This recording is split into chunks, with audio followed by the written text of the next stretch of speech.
Thank you for the introduction, Jeremy. Thank you. So yeah, just as I already noticed that some of you guys are looking a little bit tired, so I do. My excuse is I've been on the K show in Düsseldorf for the last 6 days. I tried to walk the show. We had a booth at the show, and whoever of you have been to Düsseldorf to this show, and you will know that this is a kind of a challenge, especially the networking after work parties in the old town challenged me a bit.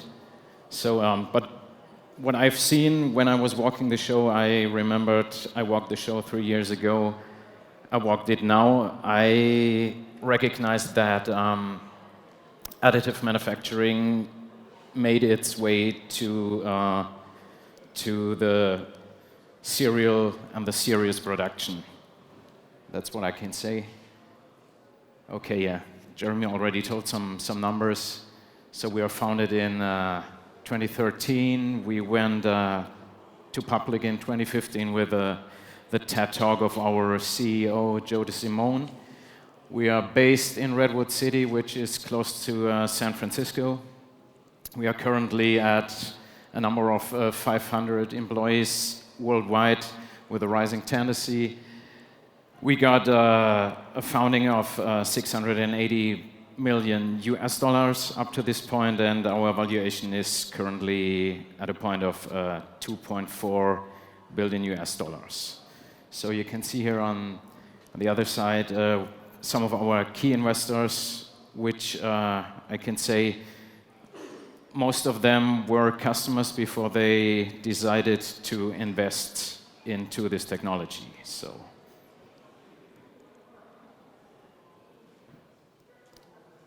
Okay, yes. So let's come to our approach with a traditional manufacturing. I'm talking about injection molding. So we have on the left-hand side we have the traditional 3D printing systems, and on the right-hand side we have our digital light synthesis.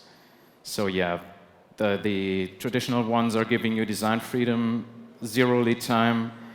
The conceptual advancements, which are the traditional ones, are not giving, and yeah, we're doing all of those. So this is the economic fit we are looking for. Okay, so our materials need to meet the customer's requirements. The parts has to be printable because we do have some limitations in print sizes caused by the limitations of our building platforms. And for sure the economic viability. If all of those would fit, we are at digital light synthesis, which means yeah, I would say we will never replace injection molding completely. We are looking for serial numbers. An injection molder would not even say this is a medium scale of production. We are watching for a production scale of, I don't know, 100 to 15, 20,000 parts, where a traditional injection molder would say, hey, I don't want to do this job because if I do a mold for this part, it would be around $50,000. It would cost you a lead time of, I don't know, 20 weeks. This is what we are looking for with our technology.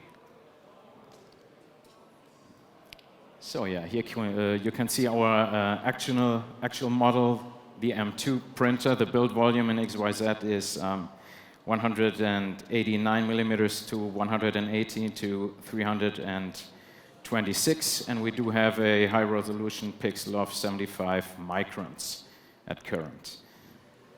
On the right hand side you see our smart part washer, which means you can take the building platform out of the printer.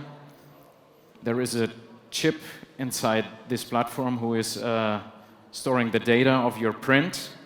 So the printer recognizes, if you put them in, which material was printed on the last print, and it starts its automatical washing program on this printer.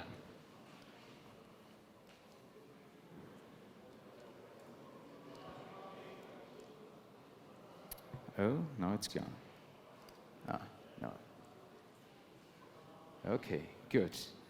And this is what we are saying. We are bridging the gap of heat and light. So we combine in our technology heat and light. I will show you on the next slide how it works. So here we have the concept of our printer. We have a light engine. We have an oxygen permeable window.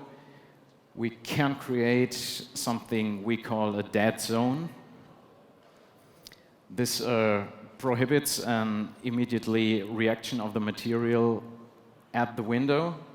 Then we have our resin bath, and then we do have our build platform. I will now start 2 videos to explain it a little bit more in detail. You can see the platforms going down into the thermoset resin.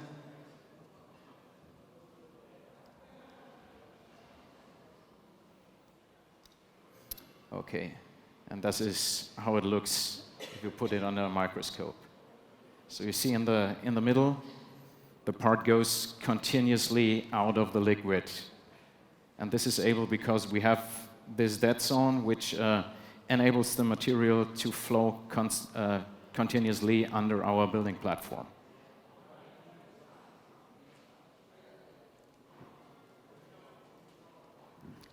So yeah, and this process gives us a DLS result under the microscope, and on the other hand, you have the result in traditional additive manufacturing, where you clearly see you do have layers, and we do have isotropic parts we are producing.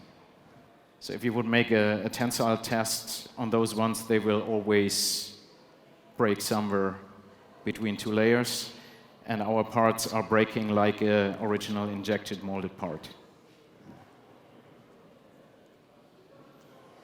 Okay, as we heard today, there is a kind of post-process which could be really a part of a dirty work, yeah, I would say.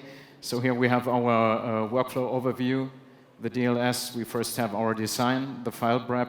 Then we do a dispensing into our cassette. It's a kind of a resin bath.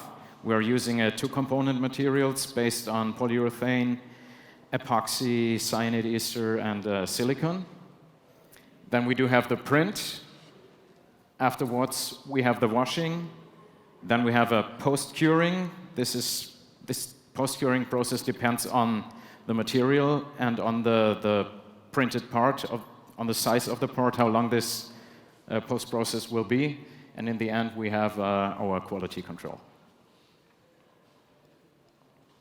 So let's have a look on our Resin Family. We have some MPUs, which are called medical polyurethanes. We have UMAs, which is our typical prototyping material. We have the cyanide ester. So on the downline you see which with injection molding material you can compare our materials, yeah?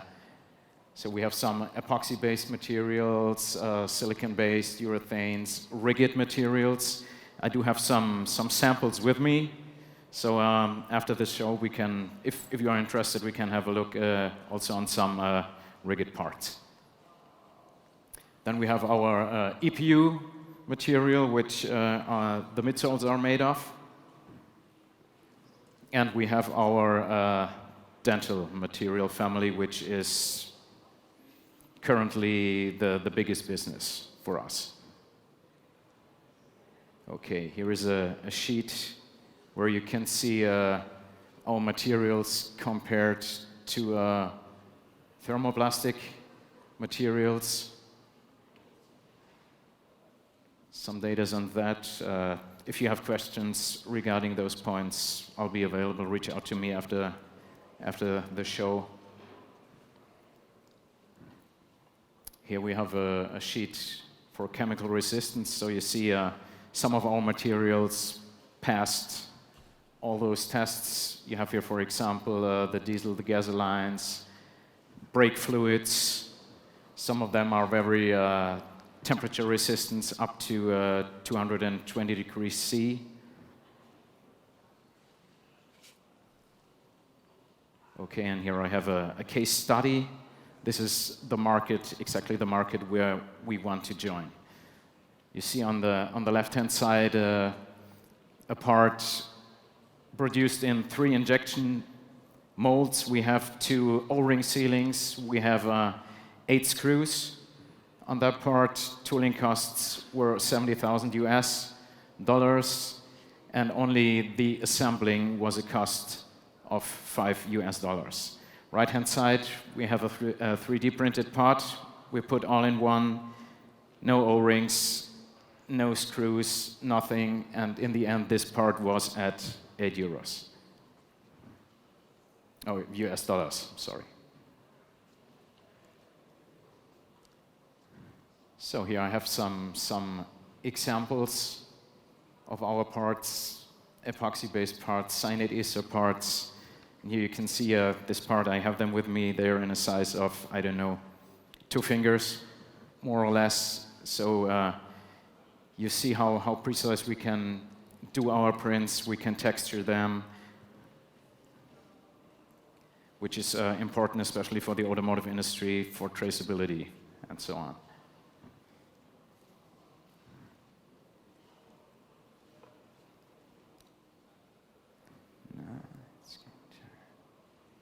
Okay, yeah, and here another example where we put a filter on it with a 14 millimeter stuff.